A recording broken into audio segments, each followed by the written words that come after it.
Hey everyone, and welcome back to our latest episode on What's Your Problem. Today we're here with Toby John. He's a provisional psychologist, and he's here with us today to talk about infidelity. Thank you so much for agreeing to come to this episode. And we'd love to hear so much from you regarding this topic because it's a very sensitive issue, and I think a lot of people don't talk about it enough. So, before we go into the depths of it, I would really love for it if you could introduce yourself to our public and so that they get to know you more. Yeah, certainly. Well, thank you. I'm honored to be on this podcast. This is my first podcast. So my name is Toby. I am a provisional psychologist, so I'm still in training. I'm just gaining my 1,600 hours of clinical hours right now, in hopes that I can become a registered psychologist. So we'll see how that kind of rolls. That's great. Yeah. So, the first most question I want to jump into because I'm really excited about this. Although it's not, I know it's like a really hard topic to talk about, but there's so many questions that a lot of people have to ask, and including me. So just to get it out there, could you explain what infidelity is exactly to our audience so that they know exactly what the term is before we go more into detail? Right. No, good question. So the term of infidelity, it's really it's hard to really explain for a lot of people, but a lot of the times infidelity is the act of either emotional or physical cheating on the partner. Right. It's most of the times infidelity is when one partner cheats on the other partner. Right. The most common one found is the physical aspect of things. Mhm. The emotional, not so much, but although the emotional does lead to the physical aspect of that. So when it comes down to sum it up in a short term, infidelity is basically cheating. Right. So So it's more like adultering in the terms of legality. Like yeah, adultery. adultery more so. More so. Huh. Yeah. So how does it when that happens? Mhm. How does it affect both the partner and the one who's being cheated on? Like how Yeah. does it work between the two? Like how do you think they feel? Like have you come across cases as such where they talk about this? Oh yeah, certainly. I've come across multiple couples who've had cheating in their marriage or dating, and a lot of the time it affects both people. Right? You Right. have one, the person who's been cheated on, and Mhm. two, the person who has cheated. Right? And usually with the person who has been cheated on, a lot of the issues and concerns they face is trust. They feel they don't have self-worth. A lot of the times fall into depression, anxiety, maybe PTSD. Mhm. They're always on, they always want to know what their partner's doing. So a lot of the times it's that turmoil that they have to kind of work through, right? And especially, we also want to focus on those who have cheated, right? Because they're going through something. They're going through guilt. They're going through shame. They have to understand, okay, I did something wrong. How do I confess to my partner? Do I confess to my partner? How's this going to be? So it affects both partners, right? And eventually they tend to lose that trust, right? And then, well, more so the person who's been cheated on. But then the person who has cheated, they have to build that trust. Now they're fighting against, like, okay, how do I build that trust with my partner? Am I able to build that trust with my partner? So when both couples have this issue, it's how are they going to come together and build that relationship back up, right? Right, So right. that's up. So, well, of course, because trust is one of the biggest key part of the relationship. You know, Correct. and there's nothing that you can do if like there's not much you can do if there's not trust between Mhm. both the partners. Um, I think a lot of us generally have the question as to why. Why does that happen? Yeah. That's also another common question that a lot of people ask, why did my partner cheat? Yeah.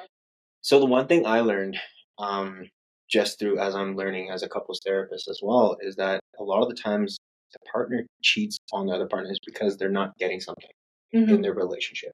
Mhm. Whether that's physical, whether that's emotional, whether that's anything, can be maybe respect, caring, something is lacking in the relationship. So a lot of the times when people look at infidelity and cheating, they're like, oh, that partner cheated on me, it's their mistake. When in actuality, yes, they committed the action correct, right? No one's taking that away from them. But you also have to look at the other side.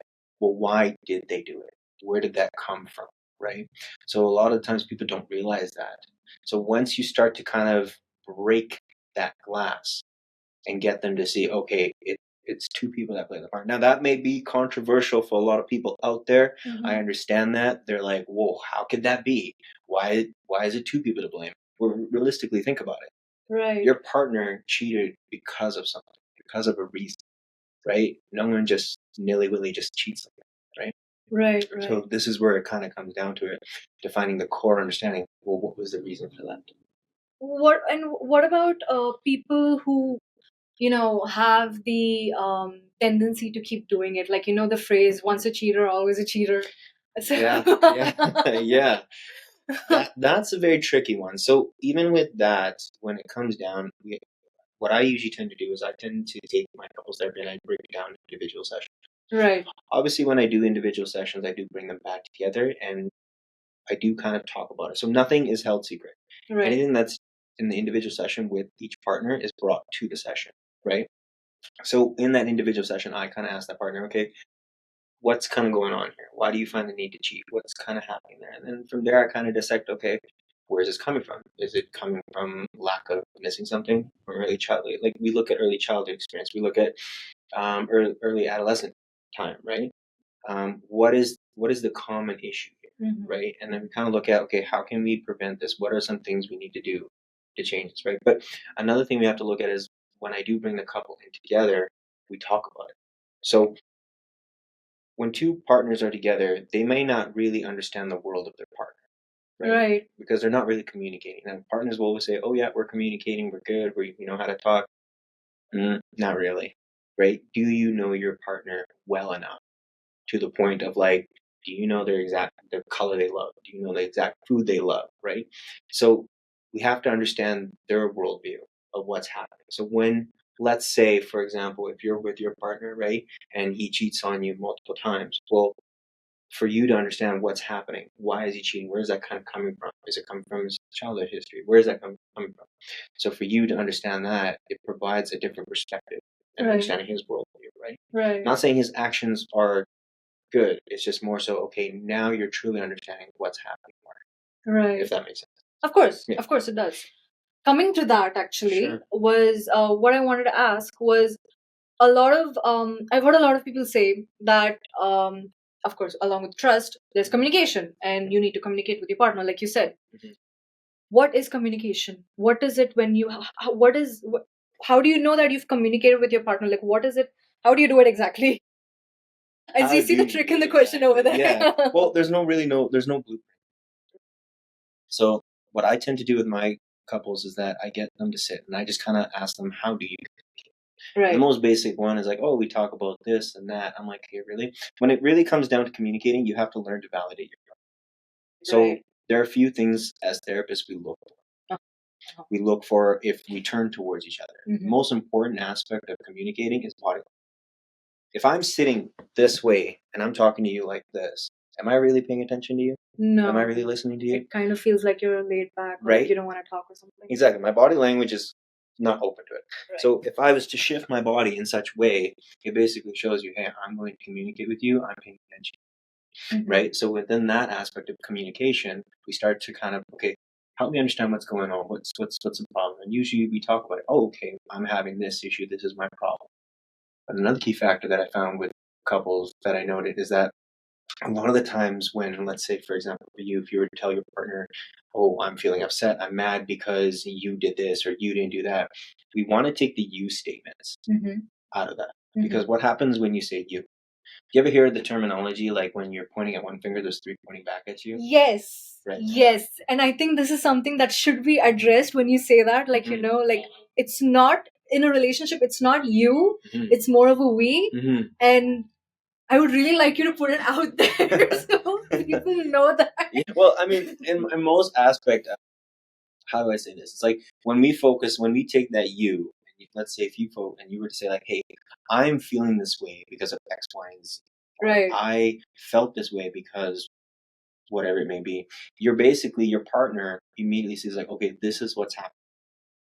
So another thing we look for as couples therapists, we look for the 4 horsemen, right? Which is criticism, defensism, contempt, and stonewalling. Those are the 4 main aspects of looking, right? Right. So the first thing it is when you start talking to your partner and basically saying like, oh, I don't like it when you do this. What's happening? You're criticizing your partner. immediately your partner is going to become defensive. Really don't really identify, okay, what is my partner saying? They become like, oh, you're blaming me? Well, I'm going to blame you, right? And then they become contempt when nothing's going the way they want. They're just like, oh, what's the point of this, right? And then finally, stonewalling, they just roll their eyes. They're like, there's no point in this conversation. So really, communication isn't really Right. So my first step as a therapist is to see how they communicate. Right. If they can actually turn towards each other, if they can actually hear.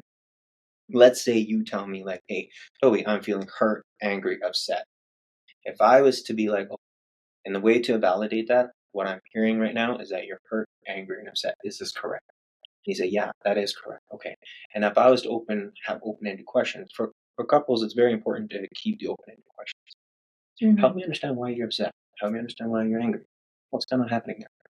What that's telling your partner right now is like, whoa, they actually want to know what's going on with me. Yeah, so Right? they feel more validated and Bingo. Right. We all want to be validated. Right? Of course. If anyone says, I don't want to be validated, I don't care.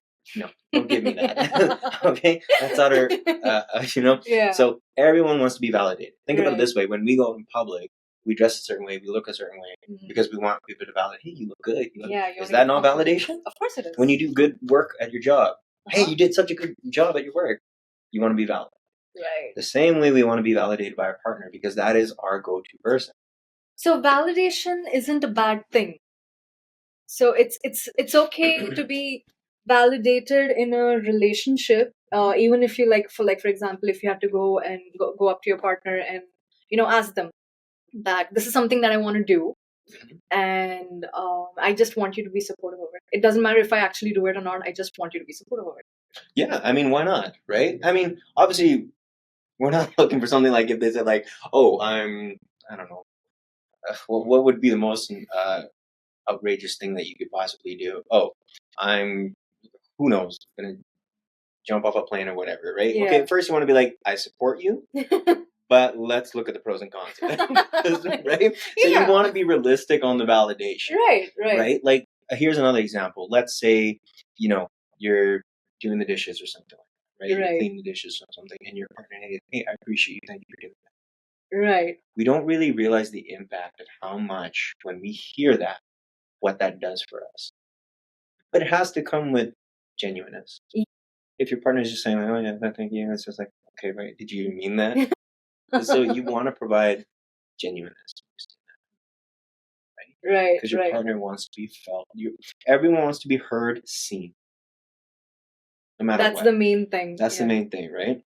And that comes back to infidelity. A lot of the times when their partner feels neglected, not heard, not seen, not validated, but then they find someone, whomever it may be. Maybe it might be a coworker. Most of the time it is a coworker because they spend the majority of the time. Right. Right? Their coworker validates them. Their coworker sees them. But they're like, oh wow, this person actually gets me. This person actually sees me. I'm feeling desired. Yeah. Then what happens? Then you get more drawn to them, and you want to talk more to them, and tell them about your problems. And these are generally people who are like office wives or like office husbands. Yes, that is. It's interesting you said that, because that terminology is. I see it a lot and I hear it a lot. Really? And they're like, "Oh, you're my work husband. Oh, you're my work wife." So to some people, that might be very triggering. Right. Because why are you my work husband? Why are you my work wife? Right? But people play it off as a joke. Yeah. Right? But I really think when it comes down to, there has to be certain levels of boundaries when it comes to it, right? There shouldn't be. I feel maybe some people might feel different about this, but especially when you're with your partner, you have to draw a line of who you work with, who your friends are. Draw that line of like, okay, what's a friendship? What's pushing that friendship? Right? And a very famous person, a therapist named what's her name? I forgot her name off the top of my name. Something Brown. She talked about boundaries, and when we set that boundary of where we draw that line, basically what we're basically doing is allowing, like, okay, we're friends to this point, but anything past that, any sexual innuendos or anything like that, then we're pushing that boundary. But we also have to understand and respect our partner that, okay, we're giving that trust. We know we're just work or your friends, whatever. But then once they cross that boundary, that's when when you're like, okay, well, let's reevaluate what's happening. If that makes sense. It does. It does. Absolutely. So moving on to my next question, connecting to that. Yeah. A lot of people tell me that sex is important in a relationship, and your relationship can't go ahead if there's no sex in it, or if there's like very minimal sex in it. Mhm. How far true is this? Good question. Now, I have kind of dabbled in the yes and no in that aspect of it. A lot of partners, excuse me, and I think sex is important, right? It's not just the physical part about it, but it's also the emotional aspect, right? When you are having sex with your partner, you're sharing something more. And a lot of the times when partners lack that connection of intimacy, excuse me, they feel unwanted. They feel like, okay, does my partner even desire me? Sometimes there are partners who want sex maybe 5 times in a week. Sometimes there's partners that want sex 1 time in a week, right? We have to understand this as well. Libido is different, both men and women. Now, a lot of people will say, oh, men have higher libido than women. Sure, but there's also studies have shown that where women can also have a high libido too. Yeah. And men might have low And libido. multiple orgasms, so it's like. Exactly, Right. right? But now the question to answer, hopefully I'm answering this question, is sex important? It is important, right? The frequency really depends on the partners in itself. So it's a mutual understanding. It's a mutual understanding. If I, as a partner, am requiring, sex multiple X times with my partner within a week, but my partner's like, whoa, that's kind of like, that's a lot for me. Well, then how do you sit? How do you have that communication and talk about it and be like, what's a healthy range of time that we have?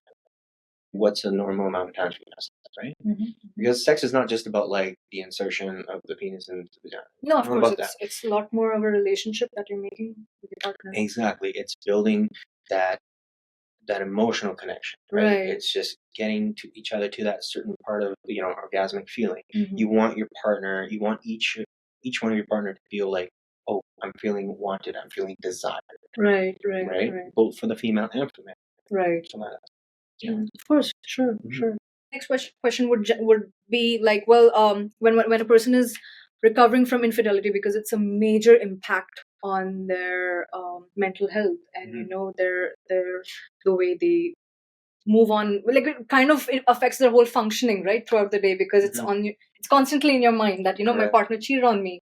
So how does a person recover from that? How do you help a person recover from that? Like what would you suggest to do? What have you seen otherwise? Yeah. So usually for the person, in order whom has been cheated on to recover, I would suggest seeking therapy. Reason being is that in that session with the therapist, you're allowing yourself to be open and talk honestly with what's kind of going on with you. Your therapist will guide you through the right process, right? Of kind of helping you kind of restructure your mind frame, help you talk about what emotions and feelings and thought process. Now, for someone who is me, I take a very emotional focused therapy approach to my sessions. Right. So when I have, let's say if I have an individual coming to me saying like, hey, my partner cheated on me, I get them to kind of sit with what emotions are happening, right? A lot of the times we have these emotions, whether it's anger, whether we're mad, just frustrated, whatever it is. But a lot of times we don't kind of sit with those emotions and we don't understand what is triggering them. And so what I get them to do is when I allow them to sit in there, they kind of work through, okay, what am I feeling and what are some of my thoughts that's going along with this as well, right? Right. And I want them to really express. Now, for example, some people will just feel the emotions and then they'll brush it under the rug. Oh, I'm mad because they did this. Great. Okay. What else? I'm mad because they did this. Why did they think they could do this? This is not okay. I'm so frustrated. I get them to really explore and expand on it. And then while they're expanding on that, I get them to just let them sit there and feel. Okay. For them to be like, holy, this is something I need to get off my chest.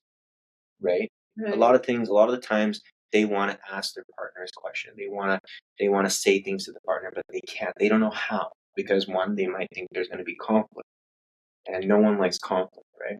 So a lot of times for people who want to kind of learn to build from actions of infidelity from their partner, have somebody. It doesn't have to be a therapist. It can be like your friends. It can be family members, right? But a lot of times with friends and family members, you have to understand as well, like they're all going to be wanting to wear a cape to save you, to say the right thing. Oh, well, that person, screw them. They did whatever.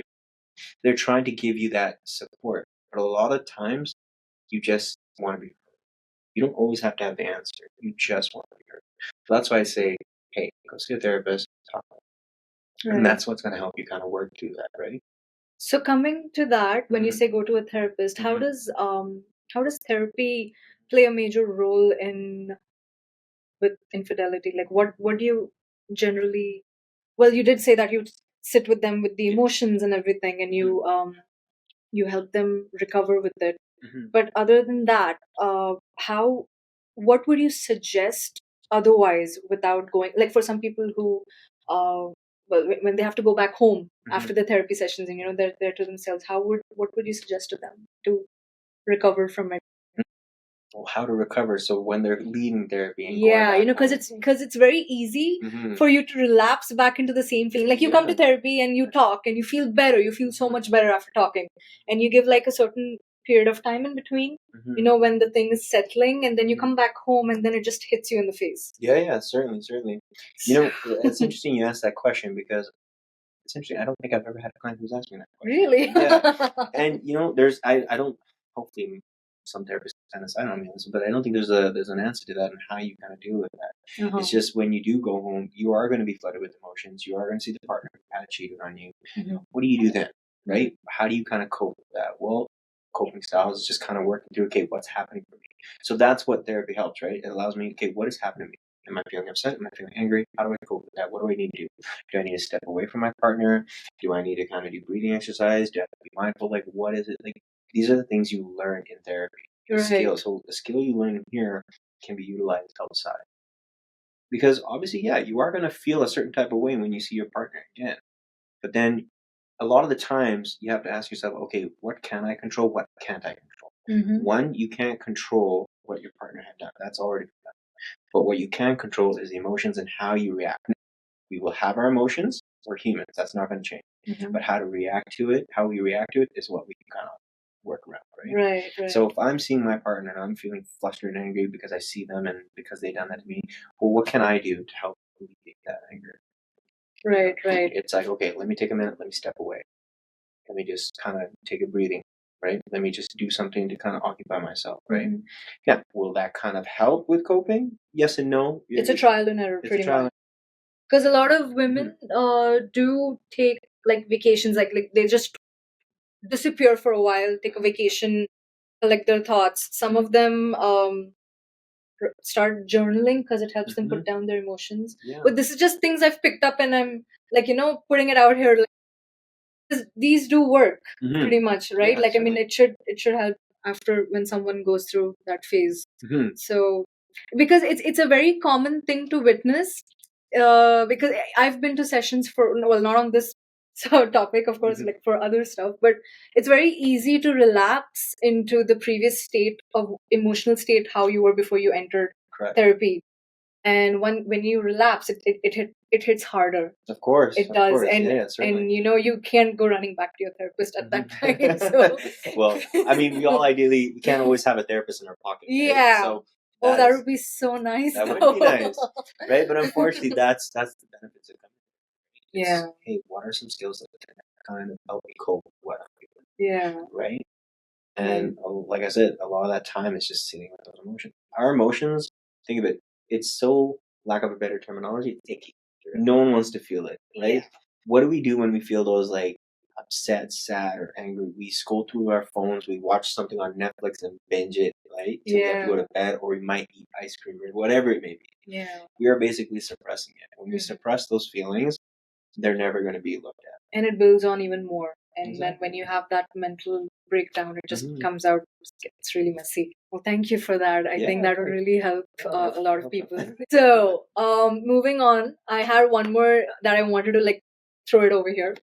So the other day, I was scrolling through Instagram and I watched this hilarious video. I wouldn't say it. I wouldn't call mental health as hilarious, but the way they did it was like, I think everyone should do that. Okay. But there was this camp which was run by a woman, and she invites all the women over there to come and release their frustration towards their partners. Anyone who's been involved in infidelity, or anyone who's just plain annoying at home. It's it somehow helps them build their self-esteem. I feel like I know where this is going. Okay. So no, I want to ask, like, that is one way which I saw. Yeah. How would you recommend for a woman, like, when the relationship is completely dead, or like, the person who's cheated on the other person, it could be a man or a woman, and the relationship's not going to go ahead because the person's obviously fallen in love with someone else, so he's like decided, or she's decided to, like, get a divorce and leave the relationship, and the person who's stuck in that, who's been cheated on, is now in a complete state of no self-esteem, and doesn't know, has no confidence, doesn't know how to approach people now, like men especially, if you want to go out dating. What would be your suggestion to that? Like, how would you tell a woman to build her self-esteem? How would you bring her around that to, raise herself? I know it's more of a self-process thing, but how would you do that? Good question. Loaded question. Well, first, I would kind of ask her, tell me a little bit about yourself in terms of your self-esteem and confidence. How do you see yourself? How do you view yourself? Right? Not in the view of others, but how you see yourself internally, externally. So I get them to build on that self-confidence, right? Now that's going to take time. Now, a lot of times with a woman being cheated, they might feel negative about themselves. They may not feel attracted. They may not feel like, oh, I have the body or whatever it may be their reason. Basically, as a therapist, we're trying to restructure that thinking, right? For the person who's hurt, work that with them, identify those things for them, right? But when you're working with that person, they have to believe everything they're saying, right? They can just say nilly-willy to the therapist, but they have to really believe, okay, this is how I see myself. This is how I'm going to build. Now, obviously, of course, that is going to take time. It's not going to happen within 3 or 4 or 5 sessions. It might take maybe 20 sessions, because they're basically taking from when they got cheated on, their trust, everything kind of crumbled, and the building blocks. They got to build, right? Like they say, Rome wasn't built in a day, right? Right. So if you really think about it, when you're building anything like a house or anything, you got to start from the bottom and build from the top. But when they're building that, they have to appreciate and self-gratitude of why they feel this way. What do they appreciate about themselves, right? Now, a lot of the times too, I've seen therapists who says, like, every time you wake up in the morning, you look at yourself in the mirror and you say something confident of yourself. People might be like, well, that's ridiculous. Why would I say that? But in actuality, if you really tried it, it really does something for you. If you wake up in the morning and tell yourself, like, hey, I'm successful, I'm a good person, I got something about me, like, I'm positive attitude, what you're doing is that you're fulfilling that inside of yourself, allowing yourself to be like, yeah, I do have what I got, and I can push through this. So that's kind of how I kind of work with that. Yeah. Now, don't know how that other therapist did it, but I felt like I know exactly what they were doing with that. But she was like motivating them, like, you can do it. Yeah, healing guru. Yeah. But she was like telling them to scream around. Someone's banging the tree with the baseball bat, and someone else is screaming their lungs out. So I will say this: each to their own. If they want to go take that attempt, I'm not promoting any of that. But yeah, sometimes, you do need to go for a trip. You need to kind of enjoy yourself, get yourself out there, do something that makes you happy. Learn to do something that makes you happy. A lot of times people fail to understand self-care is such an important thing. Right. Whether that's going to go to a spa, whether that's going to the gym, whether that's, doing anything. You're learning to build yourself. It may not look like it at that point in time, but trust me, it'll. Yeah. Right. And how, in your case, like, like in the cases that you've seen,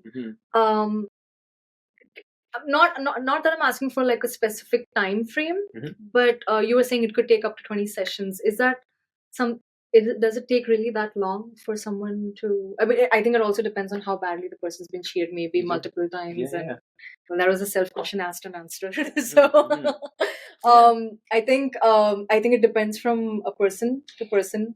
It does. Now, you have to understand, when people come to therapy, they immediately think, I think this is what people think when they come to therapy. Oh, when I see a therapist, everything will be fixed like this. Right. Like, we as therapists have a magic wand.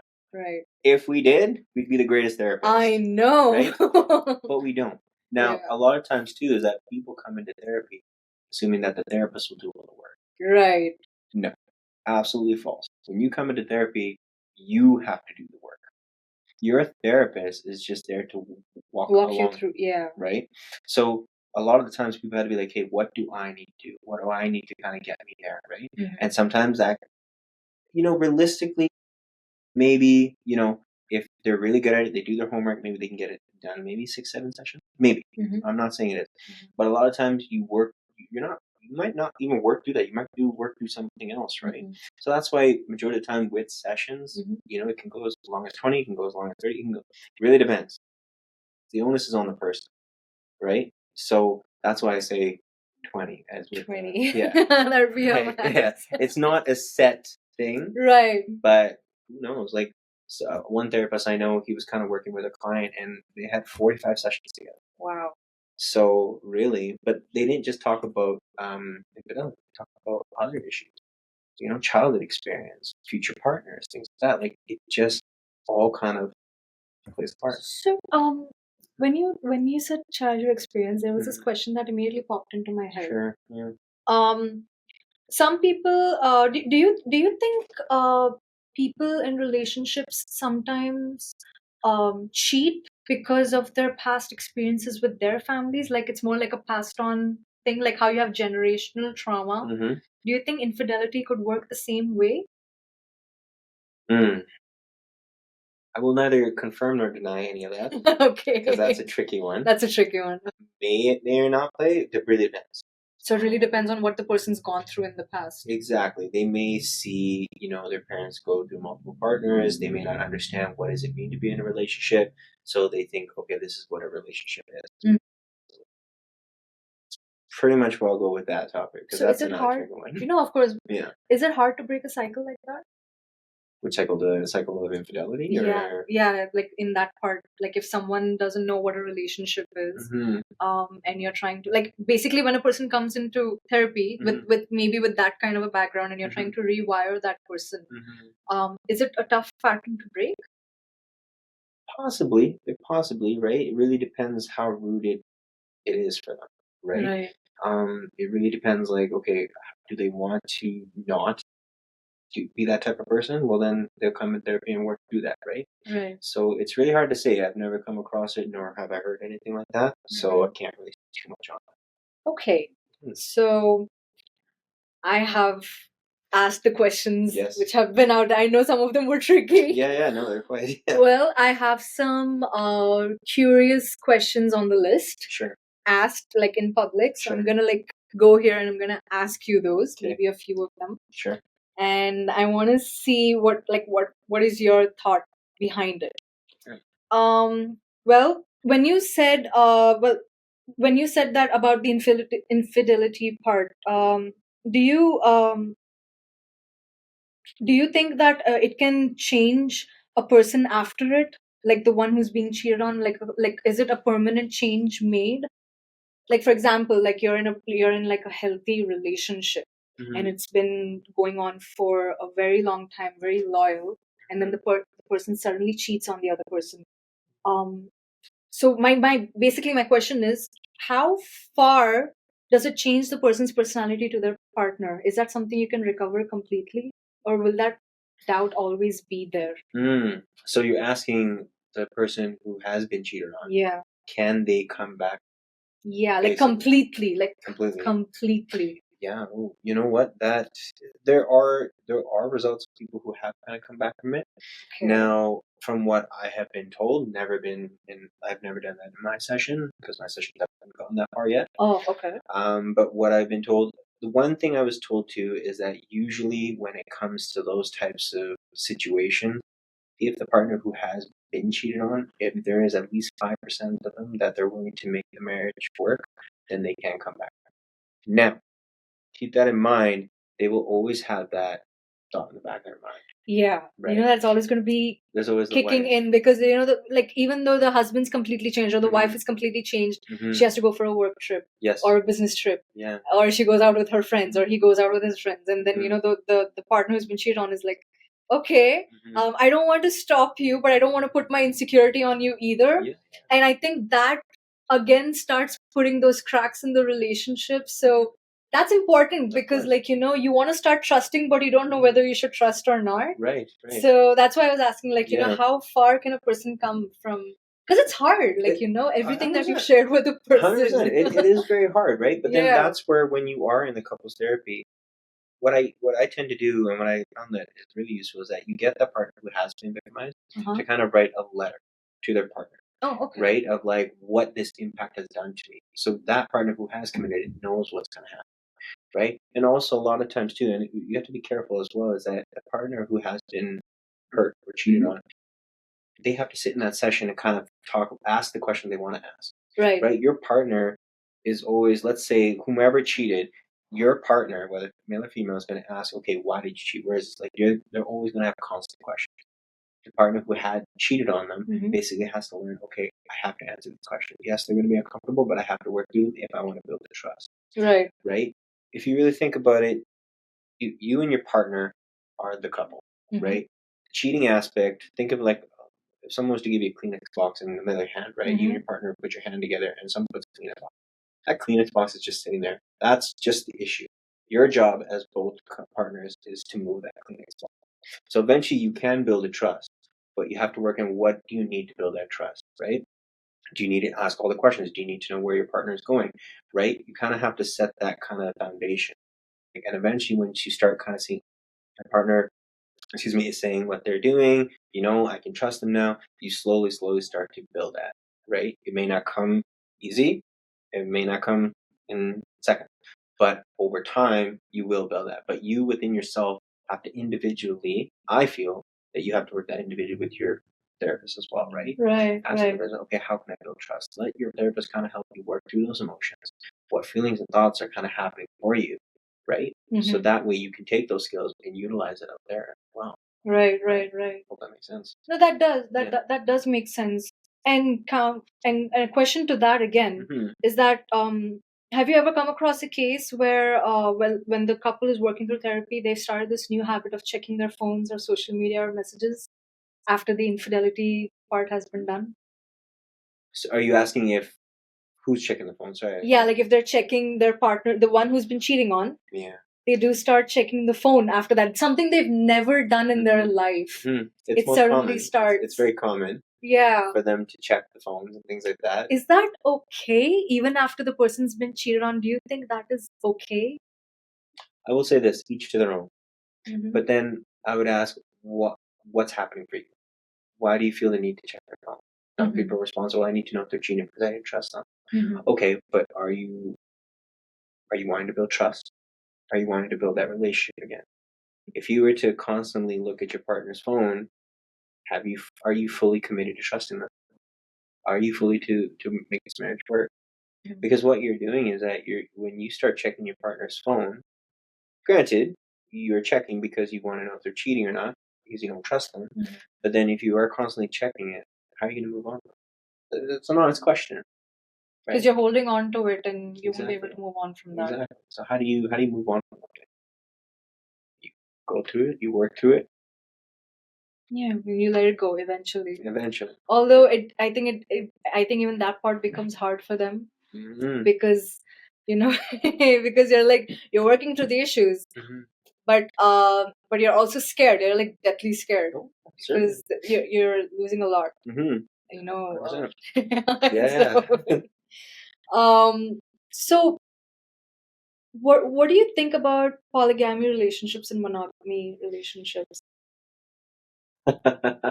That's an interesting question. I will say once again, each to their own. Each of them. Right. Yeah. If they're into polyamorous, that's very tricky. There's a lot of rules and things that need to be looked at.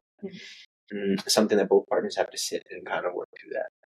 Right. I mean, because you're introducing other people to the marriage, of course, or to the relationship, whoever it is. But yeah, I haven't come across it, so I wouldn't. Right. I can't speak too much about it. No, of course. Yeah. As a couples therapy, as a couples therapist, is that something which do you think that would be something which you would want to suggest if it's something to bring spice to the relationship? If they're okay with that, is that something which is suggestible? No, as therapists, we don't suggest that. You don't suggest that? Okay. If the couples come in and suggest it, like, hey, we are open to this, okay. As a therapist, I'm just there to kind of sit there. Right. And just kind of like, okay. But then, they might ask, like, how do we work this in? I'm like, well, how do you want to work this in? Mhm. Right? As therapists, we're not here to input advice for nothing. Mhm. Our job is to strictly work through what you're coming here to work with. And that's it. Right. Yeah. Right. Do you think social media has a major influence on infidelity among relationships? I think social media makes it accessible Mm-hmm. because you can't really run away from sexual innuendos, Mm-hmm. especially on all social media platforms. Mm-hmm. So I wouldn't say it influences. I may play somewhat of a part, depending. Mm-hmm. Well, like there's no like I don't have statistical studies or anything that kind of can prove that. But it may or may not play a part. It really depends. Okay. Yeah.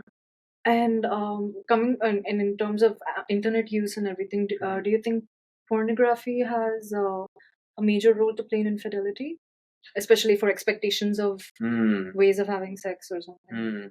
I cannot speak on whether it plays a role in infidelity. Mm-hmm. However, I will state that what I have found is that it has set certain expectations. So when whomever the partner is, Mm-hmm. right? I'm not just singling out male, whether it's the male or female, whoever's watching porn, they have an expectation of their partner, Right. right? I've seen it in sessions as well, Mm-hmm. where partners want their other partner to act the same way or behave the same way, or they want the sexual experience that they're seeing. But a lot of times, whomever is watching that, they need to understand that porn is a movie, Right. right? Mm-hmm. And anybody can say, "Oh yeah, I know it's a movie." Do you really? Do you really? There's the cameraman, there's the people, there's the background, there's the water person, there's a whole bunch of crew members there Mm-hmm. that's like kind of directing it, right? Right. So a lot of times people say, "Yes, I know, oh, I know it's a movie," but they're not really registering it. Right? So because what happens is that porn sets up a certain level of dopamine. It does. And when we Yes. get that dopamine, we're just like, it's a quick fix, we're happy, right? Right. And so a lot of times when people do watch porn, they want their partner to perform in that exact same way. Yeah. Now, granted, not to say you can't spice things up with your partner. Maybe watch porn together, maybe try it out, maybe try something that they're doing to kind of spice the relationship up. But immediately when you start watching porn, it does set a certain expectation. I found. Oh, I have one last question. Sure. Well, thank you so much for answering all the previous Thank ones. you It for was asking me this question. so there was this one question I wanted to ask in your point of view. Sure. How do you feel when you talk to couples like this? Do you feel like if for cases that you haven't been able to pull through for, or cases that you have pulled through for? Mm-hmm. How do you feel in those? How was your experience in doing this? So how was my experience when working with couples? With working with couples, like how do you feel when they are when things have been fixed for them? Mm-hmm. Of course, with their involvement of making it better. Yeah. And how do you feel when the relationship just doesn't work and they part ways? I mean, as therapists, we're invested. Right. Right? We're here, we're taking in the emotional, the cognitive aspects of things, right? We're really working towards it, right? Every couple that comes into, our room or even in my room, my goal is to help them, to work through that, right? Every therapist wants to see everyone succeed in their journey, right? And then when unfortunately sometimes some things don't work. But we as therapists have to understand that we can't save everyone. Right. Right? That is something we have to bear. Right. And then, unfortunately, if sometimes it does not work, yeah. If any therapist says it doesn't take a toll on them, I don't believe that. It takes a It toll, does take a toll on. right? Because you see them, you've been with them a couple sessions, you want them to work, and that doesn't work. It does hit. But then, as a therapist, you have to kind of work with that, and just kind of help them through that journey if they choose to separate, right? So you have to almost compartmentalize yourself from being so attached to that to being like, okay, what do I need to do next to help them move forward with this? Right. So it's quite a lot that we take on our shoulder, but at times it's a blessing to kind of navigate them. But I think each therapist kind of takes it step by step and work through that. So. That is true. And one more, just I wanted to ask about you is that as a therapist, as a couples therapist, how do you wind down at the end of the day after working with so many couples? Yeah. Good question. So for me, it took me some time, but I find, and I don't know, I'm not saying every therapist has to do this. No, of course, it's but your experience. From my experience, what I tend to do is this: I just like to watch mindless television. Like I like watching mindless cartoons, things, whatever, just keep my mind off of it. Yeah. I would be lying if I wouldn't say sometimes it does take it deep, and it does take me time to kind of process it. But luckily, I have good people around me, like my supervisor, who I can talk to and open. I have good colleagues who I can open and kind of just express what I'm feeling, right? Just how I'm feeling. Just kind of get that out there, which is really appreciated. And like I said, mindless television kind of helps me. I do self-care as well, just to kind of get myself. But I think as therapists, we all have to realize, like, once we step out that door, we're one person in this room, we're another person inside the room. So that's how, yeah. Well, this was a heavy, intense session, but I'm happy that we did this episode, because I think this will help a lot of couples, a lot of people, to understand what infidelity is exactly and how to navigate through it, and people who they should go to work their issues out. Yeah. And thank you so much. Thank you for having me. For coming on What's Your Problem? Yeah. And this has been great. So we're at the end of our session, and thank you so much again for coming on our episode. I have enjoyed this a lot, and the answers that have been given by Mr. Toby John. And I will be putting his Instagram details below, and his office address, in case if you guys want to get in touch with him. He's right here in Edmonton. And thank you for watching. Stay tuned. Please like and subscribe below, and we'll see you in the next episode.